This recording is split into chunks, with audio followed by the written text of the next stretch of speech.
Curved AMOLED display, 5000 mAh battery, 32 megapixel 4K selfie camera, ഇതെല്ലാം 20K ബഡ്ജറ്റിൽ. Yes, ഈ ഒരു ബഡ്ജറ്റിൽ വീണ്ടും ഡോമിനേറ്റ് ചെയ്യണമെന്ന് പ്ലാൻ ചെയ്ത് ഇറങ്ങിയിരിക്കുകയാണ് വിവോ T4R കൊണ്ട്. അടിപൊളി സെൽഫീസ് തരുന്ന വ്ളോഗിങ്ങിന് പറ്റിയ light weight and premium look ഉള്ള ഒരു ഫോൺ നിങ്ങൾ നോക്കുന്നുണ്ടെങ്കിൽ ഈ ഫോൺ പെർഫെക്റ്റ് ആയിരിക്കും. എന്നാൽ ഇതിനും കുറച്ച് മൈനസുകളുണ്ട്, അത് ഞാൻ ഡീറ്റെയിൽഡ് ആയിട്ട് പറയാം ഈ ഒരു ഷോർട്ട് റിവ്യൂയിലൂടെ. So let's jump into our video. ഞാൻ Akku, welcome to AKKUS view.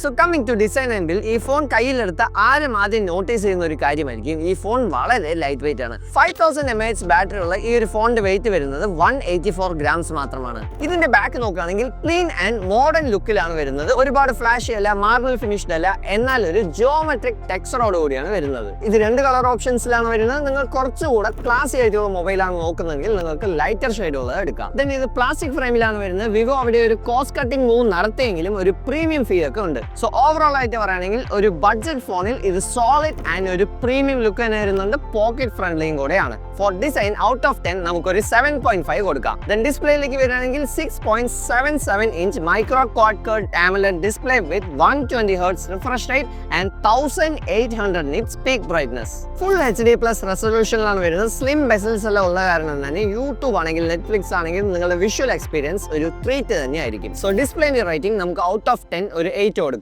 Then പെർഫോമൻസിലേക്ക് വരികയാണെങ്കിൽ MediaTek Dimensity 7400 ചിപ്സെറ്റ് ആണ് വരുന്നത്. ഫ്ലാഗ്ഷിപ്പ് ലെവൽ ചിപ്സെറ്റ് ഒന്നുമല്ല, എന്നാലും കേപ്പബിൾ ആണ്.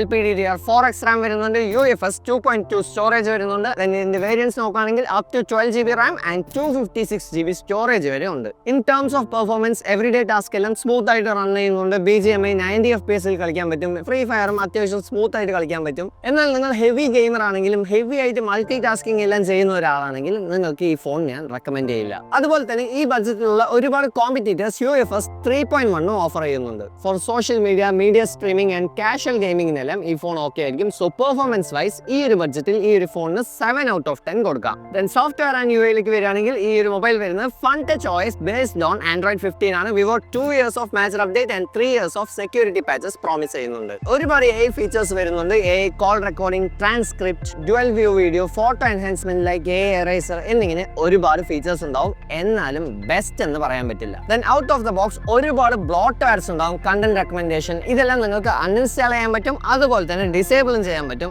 എന്നാലും ഔട്ട് ഓഫ് ദ ബോക്സ് ഒരു ക്ലീൻ എക്സ്പീരിയൻസ് നിങ്ങൾക്ക് കിട്ടില്ല. So software and UI out of 10 6. Then coming to camera, ഇപ്പൊ വരുന്ന വിവോയുടെ ബഡ്ജറ്റ് ഫോൺസ് എല്ലാം മാക്സിമം പിടിച്ചു നിൽക്കുന്നത് തന്നെ അവരുടെ ക്യാമറ കൊണ്ട് തന്നെയാണ്. അതുപോലെ തന്നെയാണ് വിവോ T4Rയുടെ കാര്യത്തിലും 32 megapixel front facing camera, 4K 30 FPS നിങ്ങൾക്ക് വീഡിയോ റെക്കോർഡ് ചെയ്യാം. സ്കിൻ ടോൺ ആണെങ്കിൽ നാച്ചുറൽ ആണ്. ഷാർപ്പ് ആൻഡ് സോളിഡ് ആയിട്ടുള്ള ഇമേജസ് തന്നെയാണ് നിങ്ങൾക്ക് ഫ്രണ്ട് ക്യാമിൽ നിന്ന് കിട്ടുന്നത്. ദെൻ ബാക്ക് ക്യാമറയിലേക്ക് വരികയാണെങ്കിൽ മെയിൻ സെൻസർ വരുന്നത് സോണി IMX882 ആണ്. നല്ല ഗ്രേറ്റ് ഷോട്ട്സ് തന്നെയാണ് ഡെലിവർ ചെയ്യുന്നത്. അടിപൊളി പോർട്രേറ്റ്സ് ആണ് കിട്ടുന്നത്, എസ്പെഷ്യലി 1.5x ആൻഡ് 2x സൂമിൽ. എന്നാൽ ഇവിടെയും ഒരു മേജർ ലിമിറ്റേഷൻ ഉണ്ട്, അൾട്രാ വൈഡ് ക്യാമറ ഇല്ല. എന്ത് തന്നെയാണെങ്കിലും നല്ല വേഴ്സറ്റൈൽ ആയിട്ടുള്ള ക്യാമറ തന്നെയാണ് കിട്ടുന്നത്. നിങ്ങൾക്ക് night mode, pro mode, super moon mode, under water photography, yes it's IP68 and IP69 rated phone.